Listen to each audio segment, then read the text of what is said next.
Voilà, bonjour mesdames et messieurs, bonsoir, ça dépend à l'heure à laquelle vous nous suivez partout dans le monde. Merci comme je dis toujours, sur cette chaîne, plus de 172 000 abonnés, comme je dis, plus de 172 000 abonnés. C'est énorme, mais c'est grâce à vous que nous essayons de faire mieux ce boulot. Et sans oublier là-bas aussi à Je suis Lokamba TV, abonnez-vous très massivement de l'autre côté. Vous allez suivre des belles émissions, des beaux témoignages, de belles prédications. Et ici aussi à la Nouvelle Tendance Télévision. Merci pour cette confiance et la fidélité. C'est pour la première fois que vous avez l'occasion de nous suivre sur cette chaîne. Lorsque c'est écrit en rouge ou en or, s'abonner, appuyer ou cliquer. Évidemment, une cloche qui va sortir, tu vas être la première à recevoir des notifications. À chaque fois qu'il y aura une émission en ligne, appuyez sur la cloche pour ne rater aucune de nos émissions. Merci à vous tous. Merci comme ça à la grande famille, la communauté, je dirais de l'église Mema. Et merci à vous tous parce que vous m'appelez de partout dans le monde. Vous êtes des Mema, vous suivez l'intégralité des prédications chaque dimanche, sauf vous ratez même. Et je vous dis, hein, déjà que la chaîne Je suis Lokamba TV eza ya kufungama donc suspension ezalika moi ni numero muke et salama kime eza nango déjà ouvert donc peu importe bozonga chaque dimanche déjà partir à vendredi oyoyo les séminaires et banda toi na séminaire il y a tu es le choix de Dieu second souffle sous thème eza tu es le choix de Dieu vendredi ti dimanche vendredi au dimanche oyoyo déjà na adresse comme ça sika awa na excusez-moi, na kombe aussi ça dimanche oyoyo lelo samedi dimanche oka ya lobi aussi ça et puis to kenena kapela adresse comme ça c'est en face jusqu'à kaya wendia kapela wana bomona panneau moko ya Paris Foot église ya Mema et komi wana voilà. Merci à vous tous, merci à l'équipe Mobimba ya Nouvelle Tendance Télévision, merci à Gédéon derrière la caméra, merci à notre professeur Jordan Panzou et sans oublier à lui le coach Alain Dele, merci et à toi aussi. Merci aussi à mes partenaires SKS, une héroïne de l'ombre, a fait pleuvoir de l'argent comme des larmes. Merci à toi depuis les États-Unis. Merci à Daniela Mokoko ainsi que la Fondation Monced. Merci à Jessica Longonia et à vous tous. Aujourd'hui, tu as des potos à précision. Ba fingi, ba lobby, ba commentaire. Tu y bino komona kaka muta oloba balu qui va problème nga ben on côté problème ôté. On est là avec l'évangéliste, l'homme de Dieu, les pasteurs, les révérends. Je suis le Kambakound. Les révérends, les patriarches, les évêques, les généraux. Ma charge je saute là tu sais. Nabi ma charge je général oui, je le suis. Évangéliste oui, frère Josué ça va. Mais ba grade nyoso na évêque na PCO évêque voilà évêque boli santé papa ngaza muta shosho nga cause évêque ngaza évangéliste évêque warabo oui yo soki mo tchitche bon voilà mais sauf que bundande voilà ouais le tika na tika tu es le choix de Dieu oui tu aussi c'est à pas oui. Mais ce que tu as identité, mais habité. Osée chapitre 4, verset 6. Tangayam. Tu bandit, hein? Qu'est-ce que tu bandit? Tu bandit. Ah. Voilà. Serpent. Mais ma biso penana serpent non oyaza mokosi. Osée chapitre 4, verset 6. Osée chapitre 4, verset 6. Mon peuple est détruit parce qu'il manque la connaissance. Puisque tu as rejeté la connaissance, je te rejetterai. Il y a plusieurs personnes, Dieu les a rejetés parce qu'ils ont refusé la connaissance. Très bien. Si quelqu'un parle d'une chose, l'andana no bien, tout nanano, il ne faut pas rejeter en bloc. Peut-être au yébinete. Au moins, quand on musala, yoza musala nzambe, au travail, bando travail, évolution exacte. Peut-être des gens ont rejeté. Parce que au bout connaissance. Pour Bible Zoba, dans votre foi, ajoute aussi la connaissance. La connaissance n'est pas mauvaise. Très bien. Nous apprenons tous. Très bien. Makambu yo yebi, tam sunga nabité. Ok. Tu peux m'apprendre. Voilà. Onga na yebi, yo yebité, n'a pas encore apprendre. Ok. Na makambu yo yebi nga pe na yebi. Ok. Ah bon, comprendre, c'est ça. Pour Bible Zoba, nous connaissons comme partie, nous prophétisons comme partie. Très bien. Il n'y a personne qui connaît tout. Mais dis-moi, na yebi. Ce qui peut na bimisiango. Bato mususu bako ganga.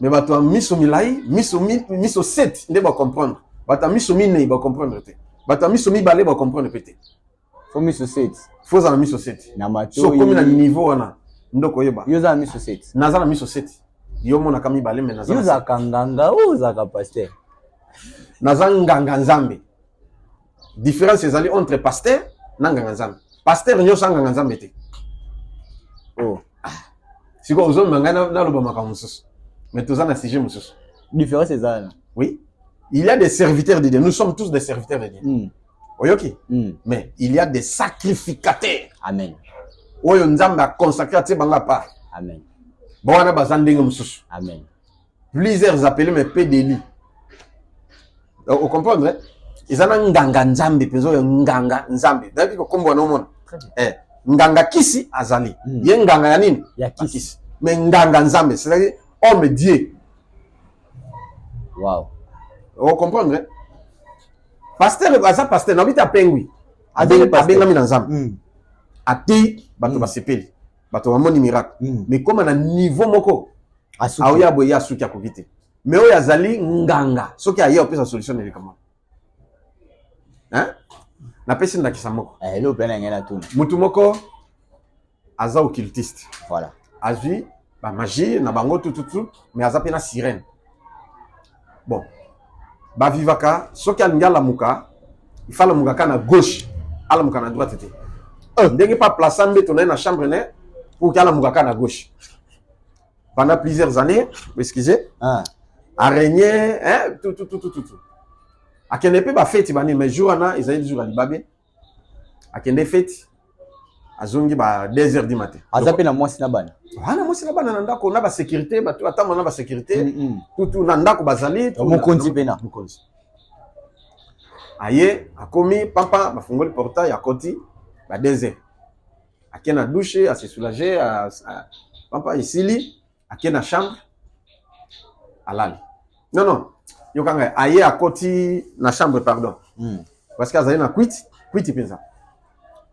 longoli bilamba alali mbala moko siko ntango masuba ekangi ye nde asali ke alamuka mpona akende nini bo position alalaki puisque mwasi azali deja na kanda po mobali amimaki azongi mwasi amilaleli na ndenge na ye mpe ntango aye amibwaki kaka na mbeto alongoli bilamba amibwaki na mbeto siko ntango masuba ayoki mposa osuba ekangi ye alamuki sikoyo alamuki na droite po alalaki sens contraire alamuki na droite olamuka na droite akitisa likolo ake na douche bwale sirene ebimi physiquement ebimi na ndako physiquement abandi koganga na mwasi na bana misala libanda na basantino bazala na kati na basoda libanda libanda na kati ya lupango te na balabala na ye na mwasi na batu libanda azoganga donc soki agangi ndako ezoningana donc makambo ebebi chance kaka ke abimaki na telefone moko libanda kuna abandi abenga boluka pasteur toza numéro ya pasteur ya monene oyo yebani na boko abengi ye sonne ayambi oh non ase présente ngai mutu mokonzi oui naza na besoin na yo awa na ndako moye te voilà wana ba 3 heures ba heure mwa babongo ba 3 heures voilà ay bon mais bon pona yanga il faut mbongo po bakawa na ezaka moko difficile combien autant oui viens ezali na opesa après amoni aumeli po baza presque pembeni azokomata ale abengi lisusu abino moni wana eza barisque totana olobi pasteur abangi bayobenga mosusu aye azwi na bapasteur mosusu baye 3 baye wana bakota na chambre te basuki kaka bakotika na lupango bayoki abo makelele wana donc makelele wana ndenge bakotaka na bameki kosala prière libanda sirene na frappe bango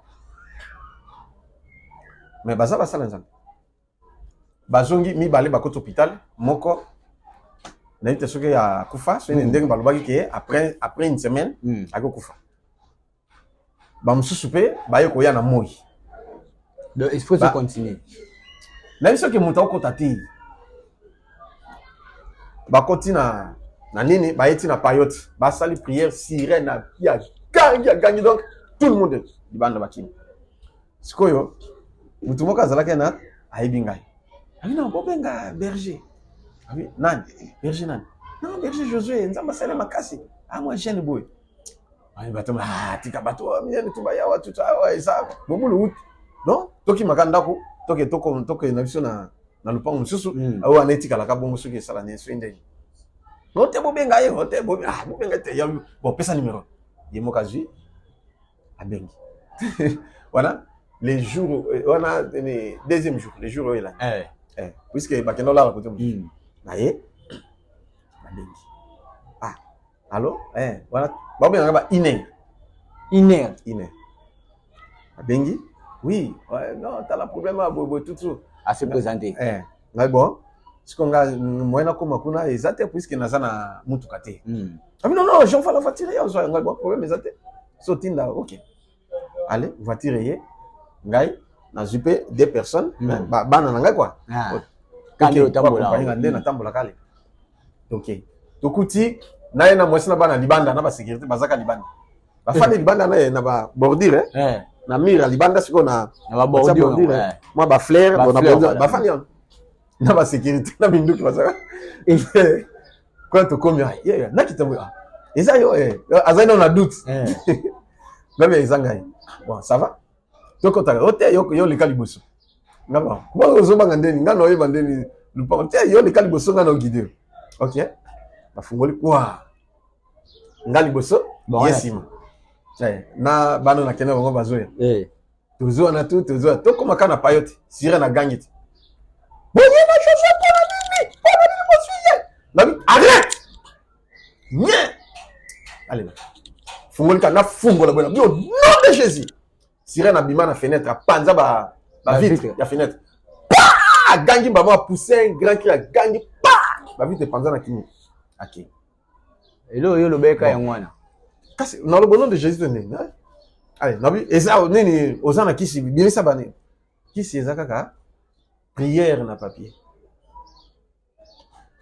Eza na sambeto. Tozui. Na ye na tumbi yango esili na ngale. Bakota na ici. Bakoti be. Bakoti. Bona koloba ke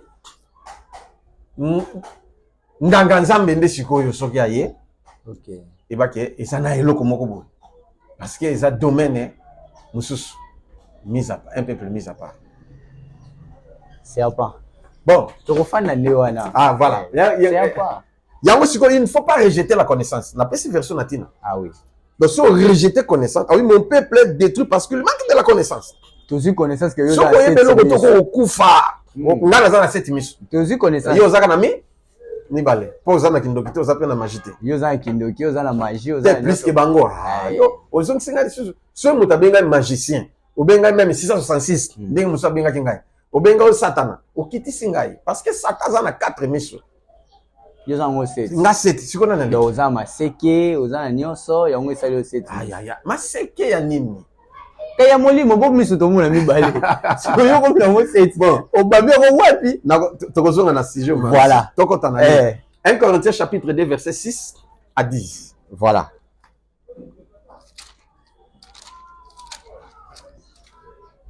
1 Corinthiens chapitre 2 verset 6 à 10 voilà 1 Corinthiens chapitre 1 verset 2 excusez-moi j'ai mon retard le beaucoup 1 Corinthiens chapitre 2 verset 6 à 10 voilà je lis au nom du Seigneur. Amen. Cependant c'est une sagesse que nous prêchons parmi les parfaits. Landa bien abi ezas boanya o tozoteya kati na ba parfait voilà sagesse oui continue sagesse qui n'est pas de ce siècle makambo na zoloba mayelo oyo to pe boanya oyo eza mokili ote soki mokili oyo ba osuka baza limité très bien ba osuka ka serpent anyoka omonika diable omonika satana omonika ka nini soko loti nyoka obika ya nyoka donc jour yango ko chauffer ma bien la prière pour benga na Satan. Voilà. Mais bosani ke nyoka, ils appellent nzambe. Continue. Ni des chefs de ce siècle. Ni ba konzi ya mokili oyo qui vont être anéantis. Nous prêchons la sagesse de Dieu, mystérieuse et cachée. La sagesse de Dieu est mystérieuse et cachée. Que Dieu, avant les siècles, avait destiné pour notre gloire. Pour notre gloire. Makamona zoloba. On a zoté ya nzamba za nyoka. Na ezaloba na sentimate. Eza sagesse oya nzambe mystérieuse et cachée. Est-ce que boyebi eloko soba beza mystère mystérieuse. Peza ko bomba. Mais lelo nzamba seni ni abimisa yango. Siko ngeso no bimisa. Na bimi lokola faux pasteur. Ndenge moko yo Jésus azalaki na sagesse mystérieuse et cachée. Tangaye Makaouba pharisien bazote ya na ndenge mususu. Jamais s'il était dédié non ça il ne peut pas dédié. C'était maudit. Ayote yo bisoto ya mishuni na ye tomela a dit c'est un démon. C'est to comme ba cannibale. Vraiment. Na bi oza cannibale yo. Te chaka bato zo la ba baza bon ngana cannibale. To kozongo kasi. Si ngana oza convaincre cannibale zanini. Moto alia ka mishuni ya bato. Pa mela makila ya bato. Siko ngana alia ka mishuni na Jésus. Na mela makila na ye. Na cannibale te. Soki na contexte wana. Mais comment ozoboya? Soki na ngande gauche droite. Mais non, il faut mais c'est biblique. Soki na witabi. OK. Sagesse que qu'aucun des chefs de ce siècle n'a connu. Car s'ils connu, voilà, ils n'auraient pas crucifié les seigneurs de gloire. Mais comme il est écrit, ce sont des choses que l'œil n'a point vu, que l'oreille n'a point entendu. Yama kamo na zote ya te frère. Mais cela ne monité. Lito na no yokato no bake muta zote ya boy na télévision. Azote na église. Boy ndenge na média lo bake nzamba salaka nyoka. L'accent prédication. Dieu ça monté yango. Ayawa ate. Et bah paroisse à Saint-Michel. Hein? Paroisse à Saint-Michel, les gens na bandel. Ba dessinara Archange Michel, Agnati Nyoka, Aokate Kili. Oh, kasi wana nde Archange Michael, Agnati Satanati. Kosi. Nabi motate ya kasi bote ya kaka serpent c'est le diable. Est-ce que ngana boy que serpent c'est diable te? Ondimi. Nandimi, serpent c'est le diable. Mais je te dis, Dieu c'est le serpent. Parce que serpent Satan a imité de ko imiter. So communion kate ozala mayele te. Ozane mayele mokilo. Mais mayele bonzambe au perdre. Parce que le serpent était l'animal le plus rusé. Parmi tous les animaux, motane kinyo kana mayele zate, omboloko on est tout nasé. Mayele mabesi ko. Na ya bien. Ya bien ko deni. Na la sala nyoka. Nzabi. Est-ce que Satan na sala nyoka? Dieu c'est un serpent. Yoka, voilà, verset. Ah oui, voilà, la 9, mais comme il est écrit, voilà, et qui ne sont point montés au cœur de l'homme. Des choses que Dieu a préparées pour ceux qui l'aiment. Voilà. Donc, makambo et matin on a monté ma mutute, oyo ke mutafanda kanisa nzamba za la nyoka. Topo moni nyoka, obi nzamba za nyoka. Topo loti nyoka, obi nzamba za nyoka. Kende na combat spirituel, l'autre nyoka kende koloba, oko kota 21 jours, ya pour combattre nyoka wana. Or n'oubliez que les serpents, c'est Dieu aussi. Il peut amener un message pour te défendre, pour te sauver, pour te guérir, pour tuer tes adversaires. Hein? Exode chapitre 4, verset 2. Autocité. Ah bon, ça va. Verset 2 à 5. Bon. Dieu nous les a relevés et révélés, excusez-moi, par l'esprit. Car l'esprit sonde tout. Mais les profondeurs, même les profondeurs de Dieu. Voilà. Amen. Amen. Vous comprenez? Exode chapitre 2. Exactement pour un bébé spirituel. Bébé spirituel. Diable, Zanyoka, ni otikali na mateyo na shil to sukiwa. Pourtant on a koloba pe makambo ya l'homme à quatre faces. Que yonde oza bozana quatre faces. Face aux hommes, ils ont un mot. Mais il faut là ta face en gombe. Hein? Yo zangombe yo. Il faut là ta face à lion. Il faut là ta face à aigle. Mais que là ta face à mémété. Sur la ta face à mémé, ba obomayo. Attends qui a stagiaire obomayo lion. Oyo ka notem frère en Christ pasteur balé nando. Ah oui. Ala ta face à mémé. Yesu tango leka lion. Ba muka kité. Tanga lata kaka face à mémé ban ba bomaki. Akani parenthèse. Tozonga sikwa. Les mystères cachés. Très bien. Où il y a profondeur et ensemble. Dieu c'est un serpent. Exode chapitre 4, verset 2 à 5. Exode chapitre 4, verset 2 à 5. Exode chapitre 4, verset Verset 2 voilà. à 5. Je lis notre Seigneur. Amen. L'Éternel lui dit, qu'y a-t-il dans ta main? Il répondit, hein? Une verge. L'Éternel dit, jette-la par terre. Il la jeta par terre. Et elle devint un serpent. Et comme une Nyoka. Nous étions à Moïse comme une Nyoka. Si Dieu n'est pas un serpent, pourquoi le bateau de Moïse est comme qui? Nyoka. Ou est comme un lion. Et comme un aigle. Et comme un crocodile. Attends, goubou. Continuez, si ça version. Moïse fouillait devant lui. Ah. Moïse a dit, Akini, pourquoi Kimaki? A dit que le serpent, c'est le diable. Parce qu'il y a la connaissance en été. Ah bien, un serpent! Ah! Bang! L'Éternel dit à Moïse, étends ta main. Zongakuna. Et saisis-le par la queue. Simba yangona mukila. Il étendit la main et il saisit le serpent. Oui. Et le serpent redevint une verge dans sa main. Ah. Oyoki sikoyo, hein? Pona na ibisa oke nzamba za nyoka. Exode chapitre 7.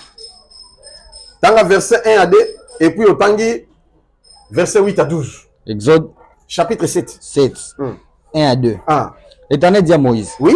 Vois, je t'ai fait Dieu pour Pharaon. Yoka, vous comprenez? Hein? Abi na commission nani nzambe liboso nani ya Pharaon. Donc soki na communion kate au communion nzambe te parce que on appelle le diable c'est un dieu, le dieu de ces siècles ya mokilo. Yo il faut lata imagine comme nyoka po comme nzambe oyo komela satana. Les choses cachées na lina bimisa. Te bato bazolanda bazandenge mokoti. Oza makamuna test na séminaire nene conférence ya ba serviteur na meli mususu. Tanga verset 7 à 12. Bo katika bo. Na meli makamuna mususu. Voilà conférence. Dans on ça conférence ya ba sali na kusanza. Exode chapitre Kaka 7, chapitre 7. Exode chapitre 7 verset 8 tina 12. Voilà. 8 tina 12. L'Éternel dit à Moïse. Le moins que yo fani no kana Moïse pour casser pas utaka na Moïse. Est-ce que tu sais ça va verset musunde ko luko bimisa qui est la sortie dans le Nouveau Testament. Nouveau Testament. Merci beaucoup. L'Éternel dit à Moïse et à Aaron.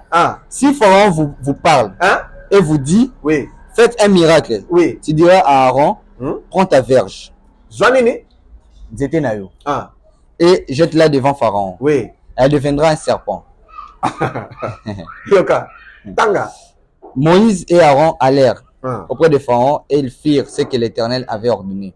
Aaron jeta sa verge devant Pharaon et devant ses serviteurs.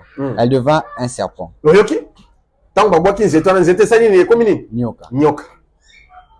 Loban samba sa nyoka. Aolo bate.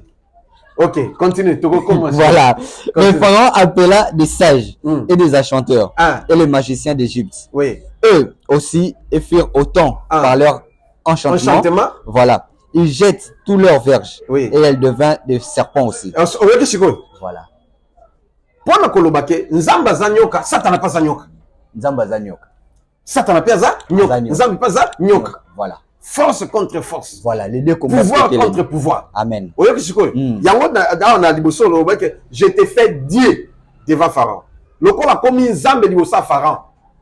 Miracle. Pour ça il faut nyoka. Pour la kisiko différence. Minombale banzambe. Nyoka na nyoka. Voilà. Moïse a mis nyoka, nani pas mis nyoka. Pour oya la kisaka yé pas za nyoka. Oya pas la kisaka yé pas za nyoka. Continue. Aucun résultat. La verge d'Aaron engloutit leur verge. Voilà.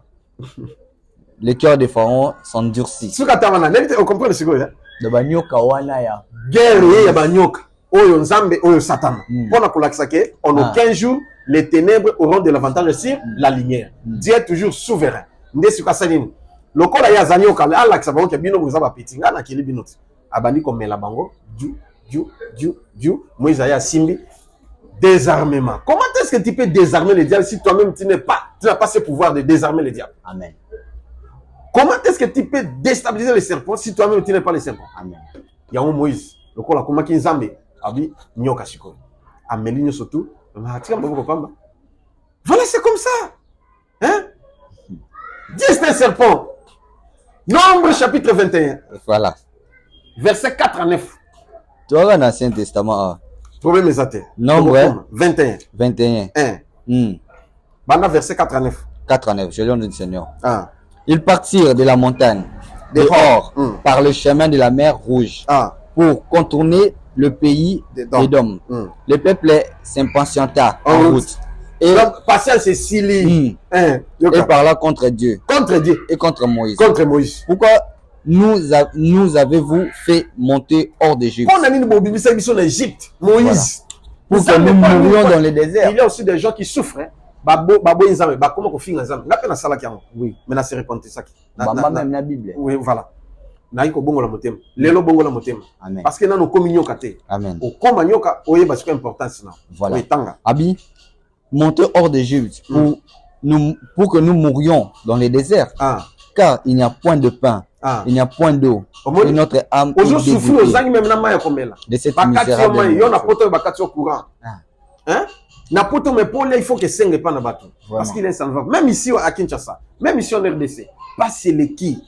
Il y a sakanate. Au comme ça n'importe quoi pour nous lukamo quelque chose à regarder. Même si on zambazali aujourd'hui, les grands serpents au pouvoir na besoin. Amen. À conglutir passiona. Vous comprenez?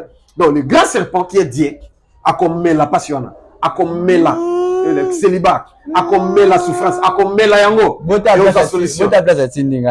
Voilà. Alors l'Éternel envoya contre le peuple des serpents brûlants. Les serpents brûlants. Ils maudirent le peuple.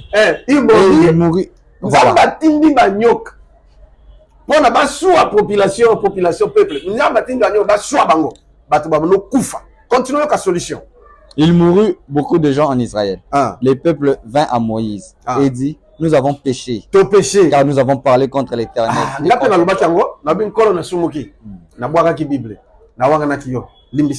Amen. Voilà. Abi prie l'Éternel afin qu'il éloigne de nous ces serpents. Moïse pria pour le peuple. L'Éternel dit à Moïse: fais-toi un serpent brûlant. On a mis la salle à serpent. Brad. On a mis la salle sur serpent. Bagno qui suit battu. Pour la babite, il faut nyok. Vraiment. Il faut le candidat. Mais il y a le biti. Moïse, solution, nyok. Sala nyok. Tiens, mutu nyok sa kota la nyok wana. Aubik. Quelle que soit morsure, il y a serpent. Quel que soit venin, quel que soit nini, amena qui cité, atala nini? Nyoka wana. Nyoka wana. Ce qui atali nyoka wana, mbala moko, abiki. L'être soit comprendre ce pourquoi Dieu a tiré qu'il lion? Ça l'image à lion. Parce que lion, Azanan. Azan ça mener boyebi. Pour cette image, il a dit, oui. Pour diable pas à lion. Ah bon, l'être soit pour comprendre. Donc, n'a pas mis ça macamo. Nzambe c'est le lion, le diable aussi c'est le lion. Pour ça, il n'a pas ça va verser, n'a pas ça chico. Mais, tous on a saisi. Voilà. Voilà. Sikoyo, abisala kaka, nyoka. Parce que je suis le serpent qui donne la vie. Si quelqu'un me regarde, si quelqu'un jette ses regards vers moi, il aura la vie. Jean. Parce que papa, Jean chapitre 3, verset 14 à 15. Jean chapitre 3, 14 à 15.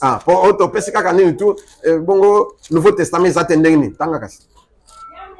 et comme Moïse éleva les serpents dans les déserts, il faut de même que le Fils de l'homme soit élevé, afin que quiconque croit en lui la vie éternelle. Lui est la vie éternelle.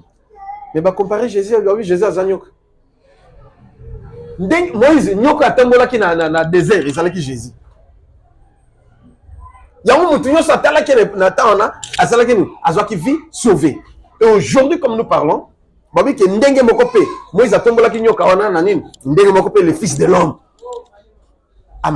C'est un grand serpent qui donne aussi la vie. Hein, on comprend. C'est un grand serpent qui donne aussi la vie. Amen. Il donne aussi la mort. Parce que Nzamba boma kapé batu. Soko bien ngote. Na bona pesa ba verset bele. Ka verset nombre tangaki. O mona kinini. C'est Nzamba tini ba nyoka bomi batu. Et batu kufi. Oui. Et pour ba vivre yemo kabio. Nyoka lisu pour ne pesa vie. Parce que l'Ancien Testament c'est l'ombre, la réalité. C'est ce que nous vivons. Amen. Donc Christ est un grand serpent. plus que le diable. Wow. Il est dangereux. Moutinho Sakotana a sa vie sauve. Vous comprenez ce que pour Nasuki ça. Voilà, c'est ça, vous me comprenez. Non, mais c'est Genèse chapitre 49. Ancien Testament. Verset 16 à 18. Pour Genèse. Chapitre 49. Chapitre 49. Ah. Voilà. Genèse chapitre 49. Tanga 16 à 18. 16 à 18. Ah. Voilà. Je l'ai du Seigneur. Ah. Dan jugera son peuple. Dan Yoka. Oyo ezali Jacob. Oui, Jacob. Ouais. Israël. Oyo ke Nzambe asale kombo na Israël. Voilà. Voilà. Mais Israël alinga kufa. Abandi ko bénir bana na ye. Moko. Dan ezali mwana ya Jacob. Jacob alinga bénir mwana na yo Dan. Mais pour la bénir ne yoka makabazolo. Abini. Dan jugera son peuple comme l'un des tribus d'Israël. Oyoki Dan a kozala ne juge parce que Dan qui veut dire juge. Mais Daniel qui veut dire Dieu a jugé. Hein, vous comprenez? Différence, il y a Dan et Daniel. Dan c'est juge. Voilà. Daniel c'est Dieu a jugé. Aussi quoi, on dit que Dan a causé la juge na Israël. Mais ni sous. Na 17 Dan sera un serpent sur les chemins. Bon, na la Bible. Une vipère sur les sentiers. Dan, c'est quoi c'est que Azalaki Satan. Écoutez, l'homme qui voit de loin, l'homme qui est trop sage, l'homme qui connaît la profondeur de Dieu, comme Jacob, qu'on appelle Israël. Alors, moi, Dan, c'est un serpent. Il y a une vipère dans Zéla. Sauf que mon bouna métier pour soyez à renverser. Tu n'arrives pas à renverser tes ennemis parce que tu n'es pas un serpent. Aux a limité. Mordons les talons du cheval. Vous les calez. Brad, tu es serpent. Je suis serpent. Oui, Andini. Yango Zomonake, dans mon calais juge, chapitre 13. Samson, Samson, qui veut dire petit soleil. Voilà. Samson a cela qui n'a tribu à Dan. Ok. Yango Nzambe le kola lobe que Dan yo za nyoka. Koko za la juge na Israël. Nde Nzambe yo kokokisa yango et pas na Samson. Moi na descendant ya Dan. Ayoko ma juge qui dit juge, c'est un roi, c'est un président. A jugé peuple pendant 40 ans à délivrer Bango. Nani ameka qui na Samson. Il était fort puissant parce qu'il était juge. Hein? A bomi Bango na komoma na makof. Wow. Mais yozo komoma te parce que tu n'es pas serpent. Maintenant comment Kolati ça nyoka katina positif. Voilà. Il a un serpent négatif, il a un serpent positif. Parce que pour la courir les cas il faut faire ça. Voilà. Yo si cool. Mais moi ça peut pas remède. Yo pesi bisora ba nini. Michel Zoya. Naboy, bofuta ngambo. Ah, le copain. Ah, père, papa. Yo lu ga to so na yo nyoso. Ah, mais ko so na kati na nkolot. Ah. Donc moi non la vérité. Na, vérité non, on dit si vérité, c'est pas te comprendre. Na si serpent, on dit que ça serpent. Nandimi. Merci beaucoup. Na motuna wana, bofuta ngambo. Ah, donc yo comme le roi pasteur wa vous semble ba osera bongo. Oli kana pesa verset. Yo comme le roi pasteur voilà. Asa bongo te.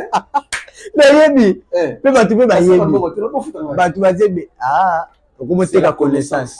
La connaissance. Ba te karango. Ah oui. Fona sala ba livre on noter kate. Nde noter ya no futa mbongo te.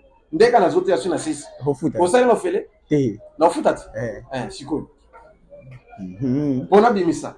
Ba futa. Les salaires te. Motivation, ya on a une motivation. Bon motiver nga la pesa papa. Azok c'est la biso échelle one. En tout cas c'est très bien, on peut tous se calmer. On a comprendre qui est serpent.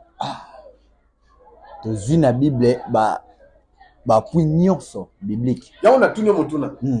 Pourquoi même le mokili bata science hein bata science to que bata mayele banganga mayele bata science batia ka serpent na pharmacie. Ah c'est ça. Somonika croix batia serpent. Oui malmoko zanini pharmacie. Pourquoi batia? Parce qu'il y a la vie. Il y a aussi la mort. Il y a quatre pharmacies. Batia ka serpent parce qu'il va dire que la vie est un serpent, la mort est un serpent. Question que je vais qui sont nos zombies au meli et bikisio. Vrai faux. Sauf pour ça, abusivement et bon payo. Mais est-ce que vrai? Est-ce qu'ils appellent bien? La nature nous enseigne, c'est ça la science, c'est normal. Mais si on yon les loyo, Joaka signe à serpent, tiens nini, attends na lamba na yo, et sili, bateau baté à contre ma pasteur. Au moment où tu kanini, magicien, 666, yey, serpent, ça diable, yé moko, ba peso apocalypse, les dragons, les serpents anciens, c'est le diable, tout, ba peso ma version, c'est tout le monde qui le sait. Mais ba bossa ni serpent. Si on choque les loyo, ba bisi Moïse. Ayao, abisaka nyoka pa, sali nyoka pa. Tout ça la raille. Oh non, ça va la problème. Akala nyao, tala nyoka. Taka yo, ndengo tout le monde. Ubengi ba journaliste. Bande ko botala ezali kamba somo. Toyebi nyoka za diable. Un faux pasteur abimia atie nyoka, abi mutinyoso, ainsi de suite. Donc, vous n'arrivez pas à concevoir les choses de Dieu parce que vous êtes encore charnel. Je peux donner plusieurs versets maintenant, mais comme les temps, et puis na sengi, bon courage ngai. Ah oui. Bon courage ngai. Mais est-ce que vous doit encourager mais comment on a sauté, n'a pas monté. Ah oui. C'est Jésus lui-même qui nous sait. Vous êtes théologie, théologie, comment on a avant de singa zoté yangai, ndenge ba pesa cours, écrit, retiens, c'est que je te dis. Na vu en oti esili akei. Est-ce qu'on a vu na transmettre? C'est que ils a bien chose en signe zodiaque qui est serpent. Bon, wana ba signe zodiaque alobelanga likamona te na bien ngote. Théo, yo za signe. Astrologie. Bon, astrologie. Nakipaka makambo na te ba astrologie. On est dans le côté, bato ba ko ça va so fort bato. Bon, makambo se ko to bien, ko to ma be bon, voilà. Mais nakipango te. Na ibi présenter ceux ba signe les années. Bato ba kipaka ngo, bato ko expliquer. Olobi na biso wa Mobutu azaka élu de Dieu. Mais tu es le choix de Dieu. Choix de Dieu. Le choix de Dieu. Yo kana biso kokata ngaité pardon. Remède la pharmacie, il y a la vie, il y a la mort. Biso ne to aboto na kata pharmacie o mboka babengi RDC. Serpent na biso eza fachi.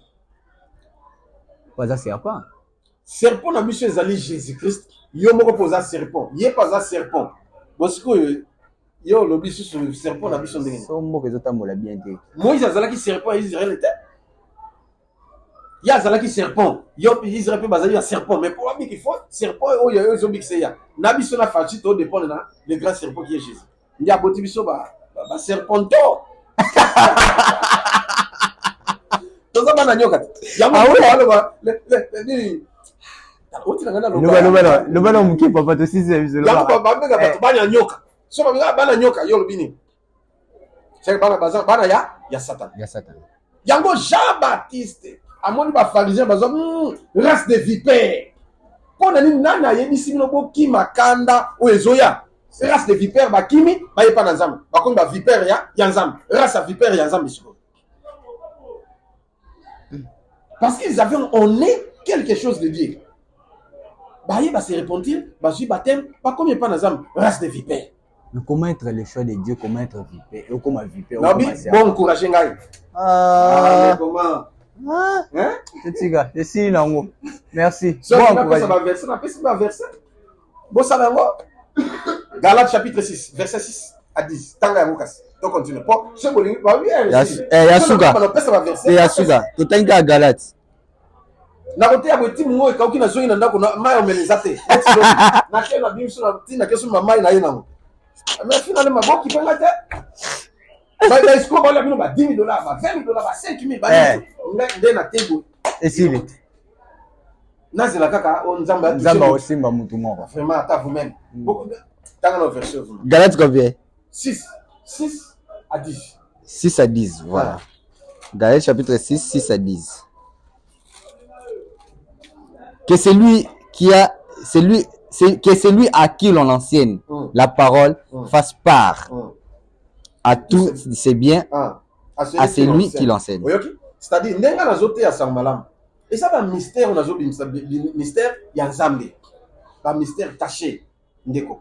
Nzamba lobi zwa bojuna yo kabola ngo pesa pengai. Ata mbongo na yo, ata pesa na yo sote, ata muke, oui papa. Zwa to yo enseignement Brad. Est-ce que ça m'a bien? Ah papa, na monoka na mutuka moko et umelipe. Zwa ta mutuka. Papa, naza mutuka kuna ba oteka. Keneno kuna zwa ta voiture wana. Papa, on va te gagner autant mais pour ne papa ce qu'on attend la moindre ça la boye bah c'est la chose on va le quoi ça me le présente pas mbulanga ba kamote on vraiment ils bien c'est ça de telles personnes ba kende wapi bino bolinga bato bazo esconquer bino mais biso to ba yuma nandimi na zanga yuma mais na ça serpent oh soka makasi tanga na ko swap no ko foda bango na yo na za na facilité wana na swap bango on peut si venin pena donc ce coach va venin nda ya nzambe ko to obika te aïe voilà à celui qu'on a fait ne vous y trompez pas hein? On ne se manque pas de Dieu oui ce qu'un homme aura sémé il le moissonnera aussi voilà celui qui sème pour sa chair moissonnera pour la chair la corruption mais celui qui sème pour l'esprit moissonnera de l'esprit la vie éternelle Ne nous lassons pas de faire le bien, car nous moissonnerons au temps convenable si nous ne nous relâchons pas. Ainsi donc, pendant que nous en avons l'occasion, pratiquons le bien envers tous et surtout envers le frère en la foi. Amen. Témoignage petit frère papa pasteur Carlito un petit frère naïe oui ndinga zalaki na musique mokili lelo pas comme serviteur na landi etianga bien voilà abongwani akompe ko sala nzambe tout mais alubitanga zaina mokili mutazo misa $10,000 à pesi $64,000 à pesi mais depuis hier on a nini tout ma musique mokili il y a des gens qui aiment leurs serpents oui parce que ce sont des serpents bazana kana ils doivent aussi soutenir leurs serpents. Mais depuis changer quand et simbité comme a changé le camp aye et pas nazam bah on peut se sauter est-ce que ba nazam de bazana mbongo ko sakana te oui mais parce qu'on comprend et le koana le rolobi est très capital nana ko comprendre il y a des chrétiens il y a des bana nzambe bazana mbongo ebele babomba baze belé baloba ba melama pour ba soutenir ba comment bomba ba comment ko bang pour ani ba fo ba leki belé ba bebi sa terrain. Tam sur l'esco, kaka y a un faux prophète, et ainsi de suite. C'est ça. Mais non, bon, là, qu'on met à tout le temps, on a vrai, pour vérifier. Je suis votre frère. Vérifier. Josué. Biso, pas vrai, tu de l'été. Posunga, nazo le bar, na vrai, posunga. Tika, maman a côté le côté, ko lo ba soude. So ba sumi to ko lo ba soude tika. To sala pena. Ye sa ba to ki baza ba serpent. Boza ba serpent. Po yo mo ko ndimi ko za serpent. Na za. Na pena ndimi na za serpent. Les serpents de Dieu. Dans serpent. Ah les dragon pe. Zamba dragote, ndababi. Yo kana pesa ba verset. Zamba le bien. Akobo ma dragon na souffle de sanarine. Abomi dragon. Abomi dragon. C'est comme que ça dragon de. Voilà, merci beaucoup. Il va écraser les gars par les souffles de sa narine. Akobo ma dragon na souffle narine. Akufi. Alors ça la fort. Te wa babunda te. Adaye. C'est quoi eloko bonga na sa dragon. Le dragon est aux arts, c'est pas les aux arts. Voilà, comme le seul souka papa. Alors, programme la mission séminaire tous en haut. Programme ya séminaire. Na adresse à Sika église, na pesa qu'on a début na pour s'appeler le mot pour qu'est-ce qu'il faut pour dernier dimanche na biso. Eza dimanche oyo. OK. Ndé to ressemble là na Kombe. Donc à partir déjà la lundi biloko bandi ko kende na adresse à Sika na avenue Capella numéro 16. Capella numéro 16. Voilà. Pour ceux qui boyer, bon il y a des vacances na Kombe sauté. Comme na Capella numéro 16. Voilà, en face à Winza Capella wana. Winza Capella. Ils a arrêt de bis, il y a ba bis qui ndeke. Voilà, ba 207 c'est ça. Voilà, ndeto zana bon moi le pango, ils en a panneau ya Paris Foot. Voilà. Paris Foot ils en a et je pense que Kalaté to cha panneau ya papa déjà. Il y a même to senga mbongo. On a totia. Panneau munene place wana. Na misala surtout to sali. Etikali medev. Pour la batongaki. C'est quand on a fitino bango. Et puis ba porte ya douche na toilette. La vie dans les solo moro obetele nga joana nda utofana ibrad. Sika nazo souffrir. Na pesi mutu pena mbongo abanda musala. Ce qui 2000 combien de dollars wana. Ali akina nae. Ayo ya boye malade. La batora. Ozisu mbongo mususu obaki. Na ça dépense à double. Il y a double. Ce que batu ba yebi eloko ala te. Et uti na poche.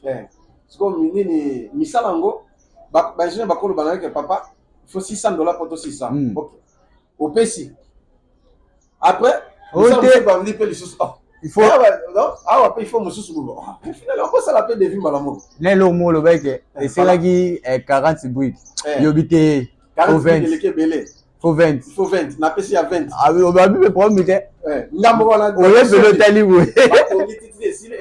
Yo monte que c'est résu 20 voilà. Là, on va qui 20 et coca. Oh ben c'est 40. C'est ça. Na tangi va brûler 20 quand va l'autre. Oh. Construction ça passe donc voilà. Bon. Alors, bosuma msala nzambe na oyo okutana nango. Si vous avez aussi des problèmes, il y a prière, il y a nini oui. Appelez l'homme de Dieu à reprier. Mais si batoyo ngana ebi bato wana bazali akobenga nga Brad, moi je vais soutenir papa, je vais même pas tant parler avec lui.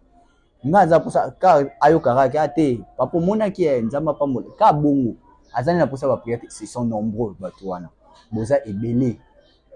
Te Brad to swande na papa na ye pene papa ye bozo papa te papa biso to likaka to soutenir partout etika la kiwana eloko etika la kibote papa to soutenir ka tant sur véhicule et ça nini pour na sunga musala musala na nzambe merci wana kaka po bato boko saka ebele pe baza ba problème te ebele pe baza na ba fani batala kaka ba sepela ka sala kana ya za bien ebele pe bo bana ba problème ba souci bo benga numéro papa est affiché papa numéro sur ce pour tant que ce montagne qui ont bien fait. Merci beaucoup. Numéro nanga plus 243 89 91 91 055 055 plus 243 89 91 91 056 55 voilà. Yami Balezali. Bon, plus 243 9 98 17 18 54 plus 243 9 98 17 18 54. Ce que benga ozulate petit message. Voilà. Donc solo là. Et puis nzambo ça. Ce que benga kanga topo ki otindaka message. No moniti lelo na tangité, c'est que ba message il était belé tiré sur 400 et quelques messages na numéro susu monsieur tika. Ayeba ke e ko bakisa masuka la tawa donc. Oki ko tinda susu ne mataliko. Donc soko tinda ke zana se tinda e mataisu likolo. Autant on fond le téléphone à mon. Voilà, merci beaucoup papa. Prière na biso second souffle. OK, prière na second souffle, sengeli to sambela. Batuming ba témoigner pour na yango. Oui, ba témoignage c'est belé. Joie. Molangino ya huile d'olive. To pe mai na yo komela. To simba, to sambela. Avec la foi, ndima prière oyo biso to ebi force à prière oyo. Oyobi lokola yo ndimi ko zanyoka. Mayo yo simba. Topé mafuta zo simba nyoka et souffler na maya venin ya vie écoute amen venin ya bénédiction amen venin ya gloire écoute venin ya succès fait écoute on met la vivre miracle amen so qui pour bueno mai bueno le problème zate mendima ko za nyoka amen comme ça mon miracle mais nyoka ya nzambe ya satana te amen to bonde nzambe ya miracle yo zali le grand serpent yo lobi dan. Tu seras juge. Tu vas juger mon peuple Israël. Mais dans toi, tu es un serpent, une vipère. Ou soit banguna, bako quoi la renverse, moto résister au thé. Yango Seigneur na minute onction et lata. Maïpe ma futa o. Batunyo so basim maboko na. Au nom de Jésus, miracle et sauvé. Sur ta parole, maï basim na mafuta. Onction lati yango. Na comme rescousse, ba mela, bazwa guérison, ba mela, bazwa miracle. Bénédiction financière, matérielle, spirituelle et physique. Au nom de Jésus-Christ, miracle sauvé. Papa, délivrance, tu n'es pas naïf. Mais à travers Nyok, qui est Jésus-Christ. Parce que nos yeux sont fixés vers Jésus. Aujourd'hui, qui est le grand serpent. Et nous avons eu la vie. Au nom de Jésus-Christ, n'abonnez-lui. Malobananga, il a dans autres. Nous avons changé en côté na combo na Jésus. Amen. Amen. Voilà. Merci beaucoup. Ça va tomber avant aussi de savoir. Même que tu connais na suka. Voilà. Mais bambote na mingi. Mardoché Makengo, prophète na biso na pare. Amen. Maman Jozo Tusoni. Zamba Pambola yo Yves Ekusula. Zamba Pambola. Amen. Maman Rachel Tunga. Zamba Pambola. Mwana nanga. Stella. Zamba Pambola bisiko zali tula Stella Timanga. Kikankolo Yesu a visité bino. Amen. Mais lisusu na pesi mbote et pas na bana nanga nyonso. Oyo baza na Canada. Na Canada oui. Pepe Mputu Nzambe apambola yo bisika yo ozali mama na ngai Marceline Mwamba Nzambe pa na kati ya Canada Amen. na mona na ngai Daniela Nzambe apambola bisika yo ozali Daniela voilà. Voilà.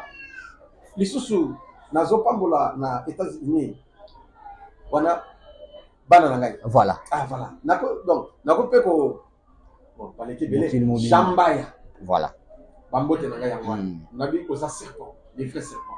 Jérémy Lungu ko za serpent. Nzambe apambola bino bisika ozali. Amen. Mama nanga. Mama nanga na États-Unis. Voilà. Mama Liliane Wanito. Nzambe apeni yo bisika yo ozali. Tika nkolesu a visité pasteur na biso na Japon Mandiango. Nzambe apambola bisika ozali. Yo font église na Japon. Oui, ça na Japon pas. Mandiango za kuna. Nzambe apeni bino bisika ozali. Vraiment éviter mwana na ngai wana nde mwana na ngai. Ya mwasi ya motema. Voilà. Na bomba quand même lelo na pesa tambote. Aso yango. Mwana ngai Lydia Tinta na kati ya France. Voilà. Nzamba bénir yo mingi bisika. Mwana papa Mama Lydia. Pesa mbote. Mama ni malobo na kati na Mama ni malobo. Pesa mbote. Mama Marceline na Londres. Voilà. Sans oublier mon fils Richelieu, le prophète de Dieu. Wana to kompe na Londres. Même maison na Londres. Nzambe apambola Richelieu Diasulo. Wana bana na ngai. Ouais, peut-être église partout. Oui. Mais Tika na sanité. Frère qui peut na Australie. Wana homme fort na ngai na Australie. Nzambe bénir bisika ozali. Voilà. Mais awa na Kinshasa. Mon fils chéri. On met na simotem. Na bombi. Lui minzeni. Na bomba ko mingi. Mais na pesa zaka mbote na yo. Papa boki mababa. Na suki wana te. Papa boki mababa. Ils a dédicace so boy na pesa verse. Na lobi boy. Pesa ka verse mabaka. Zambe. Na lobi ngo ngikiti. Tete tiki. Yoka no. Timothée. Paul. Abi mwana nga Timothée bisiko zali. Nzapambola Tite bisiko zali. Mwana nga Onésime. Nzapambola bisiko zali tout. Église zali na ndako ya papa boy Onésime. Nzapambola papa Zena. Wana na lobi babo. Na ba verset ze dele papa. Ya solo. Kasi dédicace ngona. Bino boyi mabanga. Mais biso bible dédicace. Donc yangwana oto pesa. Tu peux la dédicace. Wala za sumuté. Voilà. Sans oublier, moto a soin de Sakangai. Mon frère, le révérend pasteur.